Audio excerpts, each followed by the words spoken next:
이 시간 하나님께서 우리에게 주실 말씀은 구약성경 열왕기 하입니다.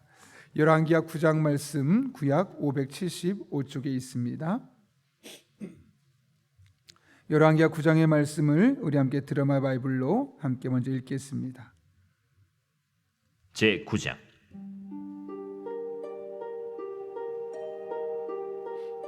선지자 엘리사가 선지자의 제자 중 하나를 불러 이르되, 너는 허리를 동이고 이 기름병을 손에 가지고 길르앗 라모스로 가라. 거기에 이르거든 님시의 손자 여호사밧의 아들 예후를 찾아 들어가서 그의 형제 중에서 일어나게 하고 그를 데리고 골방으로 들어가 기름병을 가지고 그의 머리에 부으며 이르기를, 여호와의 말씀이 내가 네게 기름을 부어 이스라엘 왕으로 삼노라 하셨느니라 하고 곧 문을 열고 도망하되 지체하지 말지니라. 그 청년 곧 선지자의 청년이 길르앗 라모스로 가니라. 그가 이르러 보니 군대 장관들이 앉아 있는지라. 소년이 이르되, 장관이여, 내가 당신에게 할 말이 있나이다. 예후가 이르되, 우리 모든 사람 중에 누구에게 하려느냐? 장관이여, 당신에게니이다. 예후가 일어나 집으로 들어가니 청년이 그의 머리에 기름을 부으며 그에게 이르되, 이스라엘 하나님 여호와의 말씀이 내가 네게 기름을 부어 여호와의 백성 곧 이스라엘의 왕으로 삼느니 너는 내 주 아합의 집을 치라. 내가 나의 종 곧 선지자들의 피와 여호와의 종들의 피를 이세벨에게 갚아주리라. 아합의 온 집이 멸망하리니 이스라엘 중에 매인자나 노인자나 아합에게 속한 모든 남자는 내가 다 멸절하되 아합의 집을 느바세 아들 여로보암의 집과 같게 하며 또 아히야의 아들 바사의 집과 같게 할지라. 이스라엘 지방에서 개들이 이세벨을 먹으리니 그를 장사할 사람이 없으리라 하셨느니라. 하고 곧 문을 열고 도망하니라. 예후가 나와서 그의 주인의 신복들에게 이르니 한 사람이 그에게 묻되, 평안하냐? 그 미친 자가 무슨 까닭으로 그대에게 왔더냐? 그대들이 그 사람과 그가 말한 것을 알리라. 당치 아니한 말이라. 청하건대 그대는 우리에게 이르라. 그가 이리이리 내게 말하여 이르기를, 여호와의 말씀이 내가 네게 기름을 부어 이스라엘 왕으로 삼는다 하셨다 하더라. 무리가 각각 자기의 옷을 급히 가져다가 섬돌 위 곧 예후의 밑에 깔고 나팔을 불며 이르되, 예후는 왕이라. 이에 님시의 손자 여호사밧의 아들 예후가 요람을 배반하였으니 곧 요람이 온 이스라엘과 더불어 아람의 왕 하사엘과 맞서서 길르앗 라못을 지키다가 아람의 왕 하사엘과 더불어 싸울 때 아람 사람에게 부상한 것을 치료하려 하여 이스라엘로 돌아왔던 때라. 예후가 이르되, 너희 뜻에 합당하거든 한 사람이라도 이 성에서 도망하여 이스라엘에 알리러 가지 못하게 하라. 예후가 병거를 타고 이스라엘로 가니 요람 왕이 거기에 누워 있었습니다. 유다의 왕 아하시아는 요람을 보러 내려왔더라. 이스라엘 망대에 파수꾼 하나가 서 있더니 예후의 무리가 오는 것을 보고 이르되, 내가 한 무리를 보나이다. 요람이 이르되, 한 사람을 말에 태워 보내어 맞이하여 평안하냐 묻게 하라. 한 사람이 말을 타고 가서 만나 이르되, 왕의 말씀이 평안하냐 하시도이다. 예후가 이르되, 평안이 내게 상관이 있느냐? 내 뒤로 물러나라. 파수꾼이 전하여 이르되, 사자가 그들에게 갔으나 돌아오지 아니하나이다. 다시 한 사람을 말에 태워 보내었더니 그들에게 가서 이르되, 왕의 말씀이 평안하냐 하시도이다. 예후가 이르되, 평안이 내게 상관이 있느냐? 내 뒤를 따르라. 하더라. 파수꾼이 또 전하여 이르되, 그도 그들에게까지 갔으나 돌아오지 아니하고 그 병거 모는 것이 님시의 손자 예후가 모는 것 같이 미치게 모나이다. 요람이 이르되, 메우라. 그의 병거를 메운지라. 이스라엘 왕 요람과 유다 왕 아하시아가 각각 그의 병거를 타고 가서 예후를 맞을세 이스라엘 사람 나봇의 토지에서 만남에 요람이 예후를 보고 이르되, 예후야, 평안하냐? 내 어머니 이세벨의 음행과 술수가 이렇게 많으니 어찌 평안이 있으랴? 요람이 곧 손을 돌이켜 도망하며 아하시아에게 이르되, 아시아여, 반역이로다. 예후가 힘을 다하여 활을 당겨 요람의 두 팔 사이를 쏘니 화살이 그의 염통을 꿰뚫고 나오매 그가 병거 가운데에 엎드러진지라. 예후가 그의 장관 빗갈에게 이르되 그 시체를 가져다가 이스라엘 사람 나봇의 밭에 던지라. 내가 기억하려니와 이전에 너와 내가 함께 타고 그의 아버지 아합을 쫓았을 때에 여호와께서 이같이 그의 일을 예언하셨느니라. 여호와께서 말씀하시기를 내가 어제 나봇의 피와 그의 아들들의 피를 분명히 보았노라. 여호와께서 또 말씀하시기를 이 토지에서 내게 갚으리라 하셨으니 그런즉 여호와의 말씀대로 그의 시체를 가져다가 이 밭에 던질지니라. 유다의 왕 아하시야가 이를 보고 정원의 정작길로 도망하니 예후가 그 뒤를 쫓아가며 이르되 그도 병거 가운데서 죽이라. 하매 이블루함 가까운 구루 비탈에서 치니 그가 무기토까지 도망하여 거기서 죽은지라. 그의 신복들이 그를 병거에 싣고 예루살렘에 이르러 다윗 성에서 그들의 조상들과 함께 그의 묘실에 장사하니라. 아합의 아들 요람의 제11년에 아하시야가 유다 왕이 되었었더라. 예후가 이스라엘에 오니 이세벨이 듣고 눈을 그리고 머리를 꾸미고 창에서 바라보다가 예후가 문에 들어오매 이르되 주인을 죽인 너 시므리여 평안하냐? 예후가 얼굴을 들어 창을 향하고 이르되 내 편이 될 자가 누구냐? 누구냐? 하니 두어 내시가 예후를 내다보는지라. 이르되 그를 내려 던지라. 하니 내려 던짐에 그의 피가 담과 말에게 튀더라. 예후가 그의 시체를 밟으니라. 예후가 들어가서 먹고 마시고 이르되 가서 이 저주받은 여자를 찾아 장사하라. 그는 왕의 딸이니라. 하매 가서 장사하려 한즉 그 두골과 발과 그의 손 외에는 찾지 못한지라. 돌아와서 전하니 예후가 이르되 이는 여호와께서 그 종 디셉 사람 엘리야를 통하여 말씀하신 바 이르시기를 이스라엘 토지에서 개들이 이세벨의 살을 먹을지라. 그 시체가 이스라엘 토지에서 거름같이 밭에 있으리니 이것이 이세벨이라고 가리켜 말하지 못하게 되리라 하셨느니라 하였더라. 아멘. 오늘 우리가 읽은 열왕기하 9장의 말씀은 크게 말하면 두 가지 사건으로 구성되어 있습니다. 하나는 하나님께서 엘리사를 통해서 예후를 이스라엘의 왕으로 세우시는 장면, 또 하나는 그 예후를 통해서 이스라엘의 왕이었던 요람과 또 그의 어머니 이세벨을 심판하시는 장면, 크게 두 가지 장면을 우리에게 보여주고 있습니다. 먼저 1절부터 13절까지의 말씀을 보게 되면 하나님께서 예후에게 기름 부어 이스라엘의 왕으로 삼으시는 장면이 나옵니다. 어떻게 하셨습니까?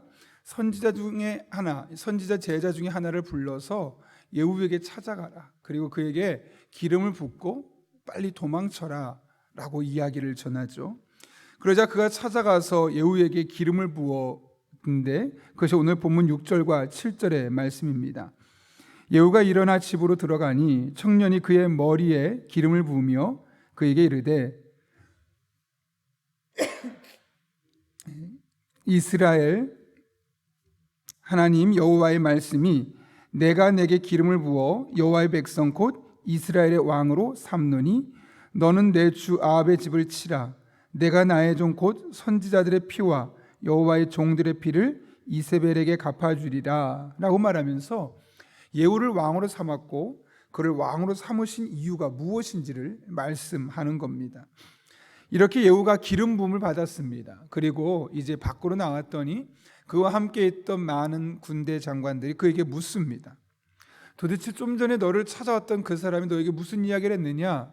라는 말에 예후는 하나님의 말씀이 자신을 왕으로 세웠다고 한다라고 12절에서 이야기하죠. 그랬더니 그 이야기를 들었던 이 요람 왕의 신하들이 어떤 행동을 취합니까? 13절 말씀인데요. 이렇게 되어 있습니다. 무리가 각각 자기의 옷을 급히 가져다가 섬돌 위 곧 예후의 밑에 깔고 나팔을 불며 이르되 예후는 왕이라 하니라. 여러분, 이 13절 말씀이 무슨 말일까요? 예후를 왕으로 인정했다, 왕으로 추대했다는 것이죠. 사실 엄밀히 말하면 예후를 이 순간 왕으로 추대했던 사람들은 반역자입니다. 그리고 예후가 했던 말 자체도 사실은 그 나라에 비하면 그 나라에 해당되는 역적이라고 할 수 있습니다. 왜냐하면 내가 왕이 될 것이라고 말하고 또 그와 함께 했던 신하들이 그를 왕으로 세웠다는 것, 이것은 역적의 발언이고 또 반역에 동참했던 사람들이었음을 볼 수 있는 것이죠. 우리나라 따진다면 과거에 3대까지 멸족한다라고 말할 정도로 그 집안이 다 무너져 갈 수 있는 그런 심각한 상황입니다. 그럼에도 불구하고 그들이 예후를 왕으로 세운 이유가 어디에 있습니까? 가장 중요한 이유는 12절 말씀이죠. 무리가 이르되 당치 아니한 말이라 청하건대 그대는 우리에게 이르라 하니 대답하되 그가 이리이리 내게 말하 이르기를 여호와의 말씀이 내가 내게 기름을 부어 이스라엘 왕으로 삼는다 하셨다 하더라 하는지라. 하나님의 말씀이 나를 왕으로 세웠다고 한다. 그 이야기를 지금 했던 것이고 그와 함께 있었던 수많은 신하들, 요람 왕의 신하들은 그 말을 인정한 것이며 믿은 것입니다. 이를 통해 우리가 알 수 있는 것이 무엇일까요? 그들은 왕까지도 하나님께서 세울 때야 가능하다는 사실을 믿고 있었다는 것이죠. 물론 왕이 그 당시에 아들의 뒤를 이어서 그렇게 혈족을 따라서 이어졌던 것은 부인할 수 없습니다. 왜냐하면 요람 자체가 벌써 아합 왕의 아들 아니겠습니까? 그런데 그럼에도 불구하고 하나님께서 마음먹으면 얼마든지 왕을 바꿀 수도 있다. 다른 말로 하면 하나님께서 이 세상의 주인이시고 하나님께서 모든 것을 하나님의 뜻대로 이끌어 가신다 라는 것을 그들이 인정하고 믿었던 것이죠. 그래서 하나님이 예후로 왕으로 세우셨다는 그 말에 그들 또한 예후를 왕으로 인정하고 그것에서 선포하고 있는 것을 보게 되는 겁니다. 여러분, 하나님 앞에 이런 힘이 있음을 믿으십니까? 하나님께서 이 세상의 주인이시고 하나님 마음먹으면 하나님 뜻하시면 하나님께서 원하시는 방향으로 이끌어갈 수 있음을 믿으십니까? 하나님이 세우고자 하시면 세우지 못할 사람이 없고 하나님이 내리고자 하시면 그 자리에 버틸 수 있는 사람이 아무도 없습니다. 그렇다면 여러분, 이 같은 사실을 믿는 우리가 해야 할 일은 무엇일까요? 아, 그렇구나, 인정한다고 되는 거겠습니까? 아니죠. 한 걸음 더 나아가야 되겠죠. 하나님께서 세울 만한 자가 되는 것입니다. 하나님께서 쓰실 수밖에 없고 축복하실 수밖에 없는 사람이 되어야 하는 겁니다. 그러면 사람이 막아도 하나님이 우리를 들어 쓰시는 겁니다. 취업 준비하는 학생들은 열심히 자신의 스펙을 준비하죠. 우리가 무엇을 준비해야 되겠습니까? 정말 하나님이 나를 쓰길 원하신다면, 하나님이 나를 통해 일하길 원하신다면, 내가 하나님의 도구로 쓰임받길 원한다면 우리는 하나님이 쓰시기에 합당한 영적인 스펙을 갖추며 살아가야 되지 않겠습니까? 아무것도 준비하지 않고 나를 써달라고, 내가 하나님 영광 위에 사용되고 싶다고 말한다고 했을 때 하나님 우리를 쓰실 수 없는 겁니다. 정말 하나님이 이 세상의 주인이시다, 하나님 마음 먹으면 안 될 일도 되게 하고 남들이 보기에는 될 것 같은 일도 하나님 막으시면 안 될 수 있다 라는 사실을 인정하고 믿는다면 우리는 늘 하나님이 나를 언제든 쓰실 수 있도록 그렇게 영적으로 준비되어 있어야 합니다. 신실하신 하나님을 의지하며 전능하신 하나님을 신뢰하며 그분의 인도하심을 따르는 삶, 그렇게 우리의 일상이 늘 하나님과 동행하고 하나님과 밀접하게 붙어 있고 하나님의 영적인 음성에 민감하게 반응할 수 있으면 하나님은 남들이 보기에는 안 될 것 같고 남들이 보기에는 모자르고 남들이 보기에는 세워서는 안 될 것 같은데 하나님이 들어 쓰시는 겁니다. 그러나 반대로 다 갖췄습니다. 너무 뛰어납니다. 탁월합니다. 누가 봐도 박수 받고 그 사람이 맞습니다. 하나님이 아니다 그러면 안 되는 겁니다. 막으시는 겁니다. 이 사실 우리가 인정하며 신실하신 하나님, 전능하신 하나님, 나의 삶을 선한 길로 인도하신 하나님, 또 나를 통해 일하길 원하신 하나님, 우리가 의지하며 언제든 그분 쓰시기 합당한 주의 종들 될 수 있기를 예수님의 이름으로 축원합니다. 하나님은 예후를 이스라엘의 왕으로 삼으셨습니다. 이후에 예후가 그래서 두 가지 일을 행하시죠. 어떤 일을 했습니까? 24절을 보면 이스라엘 왕, 현재 이스라엘 왕이었던 요람을 죽이는 장면이 나옵니다. 뭐라고 말합니까? 예후가 힘을 다하여 활을 당겨 요람의 두 팔 사이를 쏘니 화살이 그의 염통을 꿰뚫고 나오매 그가 병거 가운데 엎드러졌다. 또 하나는 33절 말씀인데요.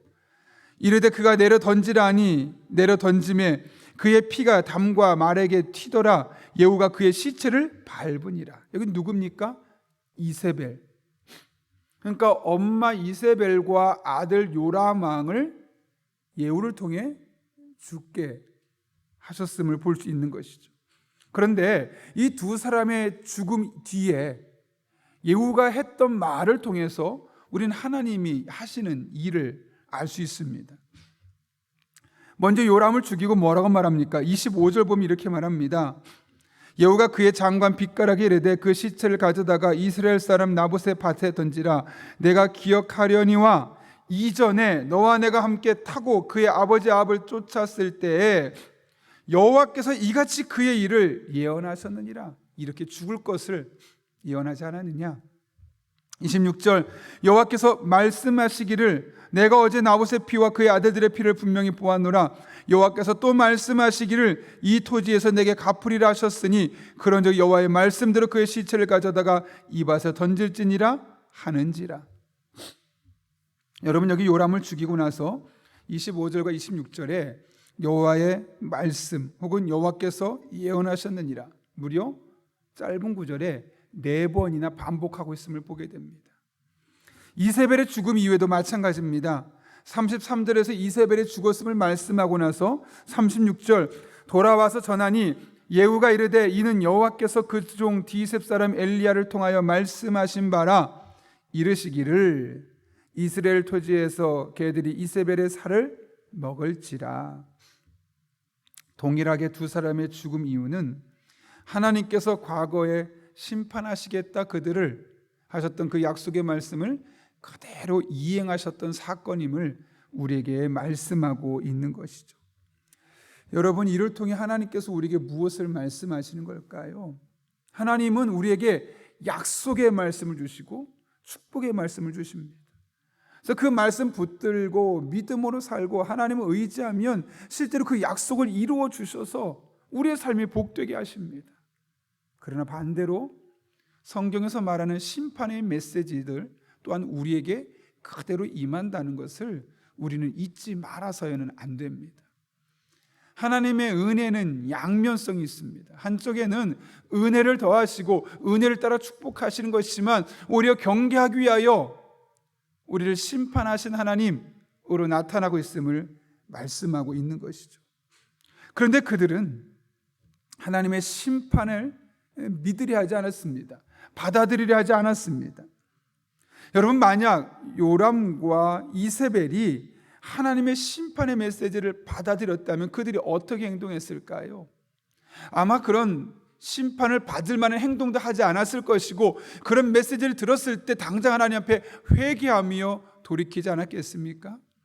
근데 그들은 은혜는 알고 은혜는 기대하고 은혜는 사모하지만 하나님의 약속의 이면에 있는 심판의 메시지, 회개하고 돌이키지 아니하면 우리 안에 하나님께서 책망하시고 우리를 심판하신다는 그 메시지를 받아들여야 하려 하지 않았던 것이죠.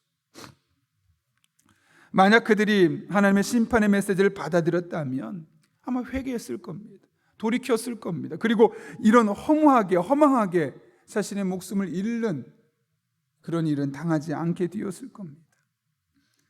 그런 의미에서 우리가 살아가면서 늘 은혜, 늘 복, 잘 되는 것, 약속, 이것을 붙들고 믿음으로 살아가는 것도 중요하지만 그렇지 않은 자들에게 말씀하시는 반대의 말씀들도 우리가 늘 기억하며 스스로의 상황을 경계하며 스스로의 믿음을 경계하며 하나님 앞에 자신의 믿음을 잘 세워가는 삶의 모습 또한 필요합니다.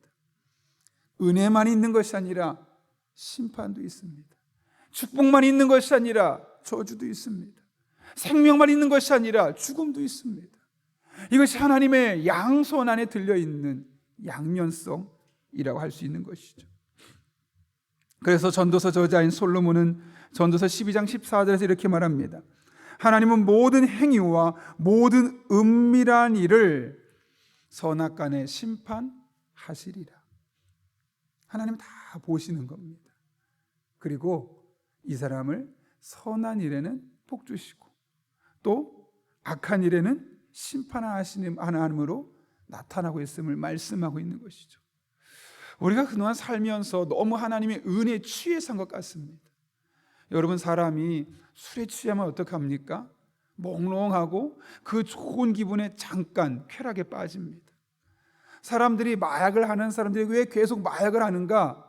예전에 한 경찰이 인터뷰하는 것을 들었는데 그 좋았던 순간의 추억에 취해서 계속 그 기분을 느끼고 싶어서 그 마약을 또 계속하는 그런 중독 현상까지 나타난다는 거죠.